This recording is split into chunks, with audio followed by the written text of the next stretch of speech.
Ever get that feeling?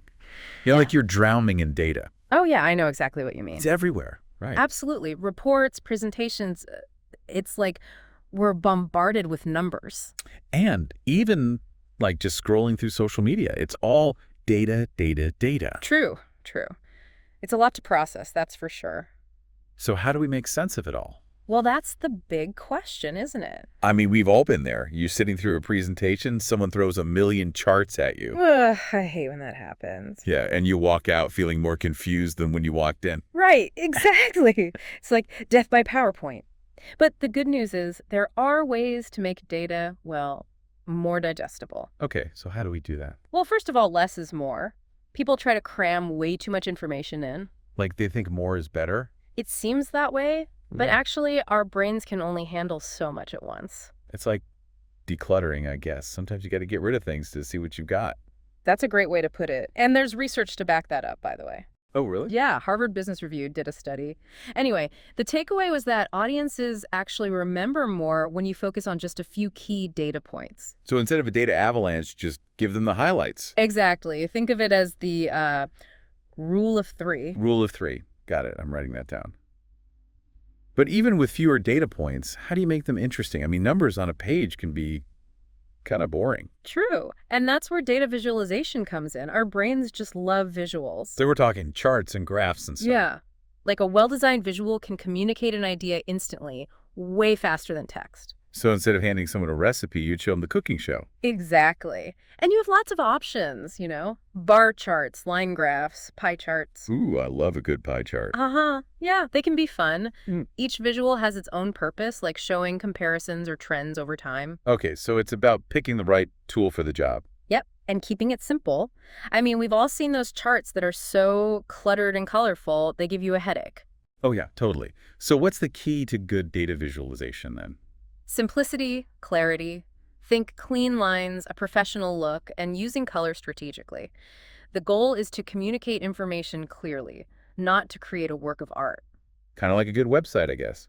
It needs to be visually appealing, but also easy to navigate. Exactly. It's all about finding that balance between form and function. Gotcha. So to recap, we've got rule of three for simplicity, and then make those key points pop with some good visuals. What's next? Well, this is where it gets interesting. It's not enough just to present the data, you got to tell a story with it. Wait, data can tell stories, like with a beginning, middle, and end. Think of it this way. Data points are like puzzle pieces. On their own, they don't mean much, but you put them together in the right way, you get the full picture. Okay, so you're giving the numbers context, helping people understand the why behind the what. Exactly. Like let's say you're showing sales figures, right? Instead of just showing a chart, you could explain how the numbers have changed over time. Were there any big spikes, dips, what might have caused them? So you're making the numbers come alive, telling a story people can relate to. Exactly. And we all love a good story, right? For sure. So stories help make the data more engaging, more memorable. Okay, so far we've got simplifying, visualizing, and storytelling. Anything else? One more key ingredient. Okay, hit me.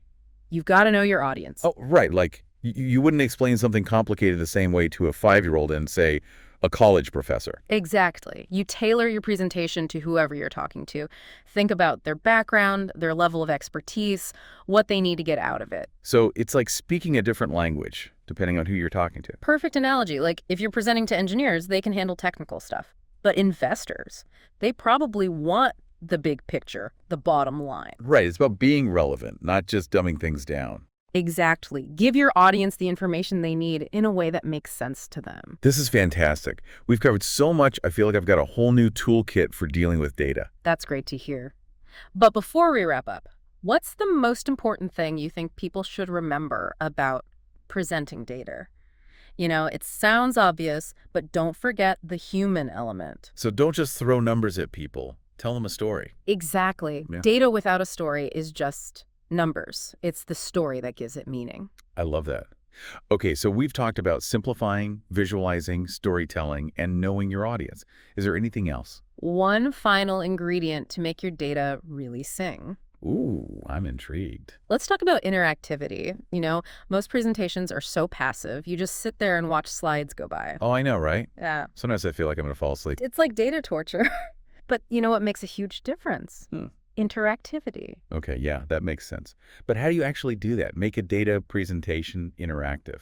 Oh, there are tons of ways. You could use tools where you click through different visualizations, explore the data in real time. Ooh, that's cool. You can even have live polls, get the audience involved. Oh, live polls. That definitely keep people awake. For sure. Like, imagine you're presenting data on, say, consumer trends. Okay.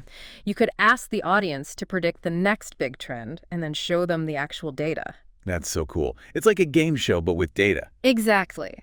But even simple things like having a Q&A at the end can make a big difference. Yeah, that gives people a chance to, dig deeper. Totally. It makes them feel like they're part of the process, not just passively absorbing information. So we've covered simplifying, visualizing, storytelling, knowing your audience, and now interactivity. Wow, this is a lot. It is. And these skills aren't just for people who give presentations. They're Right. for anyone who consumes data, which is like everyone these days. Wait, so you're saying I can use these skills to make sense of all the data that's constantly being thrown at me? Absolutely. Think about all the information we see every day, from news articles to social media. It's easy to just accept things at face value. Right, you just kind of skim it. Yeah, but that can be dangerous, especially with so much misinformation out there. So we all need to become, data detectives. I love that. Yes. Yes. We need to learn how to sift through the evidence, separate fact from fiction, and spot any biases. So instead of just passively reading stuff, we need to actively engage with it, question it, look for the story behind the numbers. Exactly. When you see a chart or a graph, don't just glance at it. Ask yourself, where did this data come from? Is it reliable? What's the context? And what are they trying to tell me with this data? Right. Are there any hidden agendas? So it's like learning a new language, the language of data. Perfect analogy. And the more fluent you become, the better you'll be at understanding this crazy world of information. This has been so eye-opening. I feel like I have a whole new way of looking at data. That's great to hear. It's all about data literacy. And the best part is anyone can develop these skills. It just takes practice, curiosity. And a willingness to, dig a little deeper. Exactly. Speaking of digging deeper, what are some common mistakes people make when they're trying to tell a story with data? Ooh, good question. Well, one mistake is focusing too much on the data itself and not enough on the message. So the data is like a tool to help you tell the story, not the story itself. Precisely. It's about being selective with your data and using it strategically to build your narrative. And I guess it's also important to make sure the story you're telling is actually backed up by the data. You can't just, make stuff up. Of course not. You never want to manipulate the data or cherry pick statistics to fit your agenda. Your audience will see right through that. Right, so honesty and integrity are super important when it comes to data storytelling. Absolutely. And you know what else builds credibility? Mhm. Don't be afraid to acknowledge limitations in your data or to present alternative viewpoints. Yeah, that makes sense. It shows you're not trying to hide anything, you're just being transparent. Exactly. It's about letting the data speak for itself. This has been such an inspiring conversation. I feel like we've only just scratched the surface of what's possible with data. Me too. And I hope our listeners are feeling inspired to learn more, to ask questions, and to use these skills to make a difference. So to all our data detectives out there, keep exploring. There's a whole world of insights waiting to be discovered. And remember, have fun with it. Data can be really fascinating and even entertaining when you approach it with a sense of curiosity. Who knows what amazing things you might find. It's really cool to think that data isn't just for businesses, right? Absolutely. It can be used to solve, world problems. Exactly, like climate change or developing new medical treatments. It's really incredible. It's like data is a superpower, and we're just figuring out how to use it. That's a great way to put it. But like any superpower, it's important to use it responsibly, ethically. Right. That's where data literacy comes in. Exactly. When people understand data, they can make better decisions, advocate for change, hold people accountable. It's like it gives everyone a voice. That's it. And that's why I'm so passionate about data storytelling. It's not just about making data pretty, it's about using it to connect with people, to inspire them to take action. So it's about making a difference. This has been such a cool conversation. Yeah. I feel like we've gone from feeling overwhelmed by data to feeling kind of empowered by it. That's fantastic. And honestly, we've only just scratched the surface. There's so much more to explore in the world of data.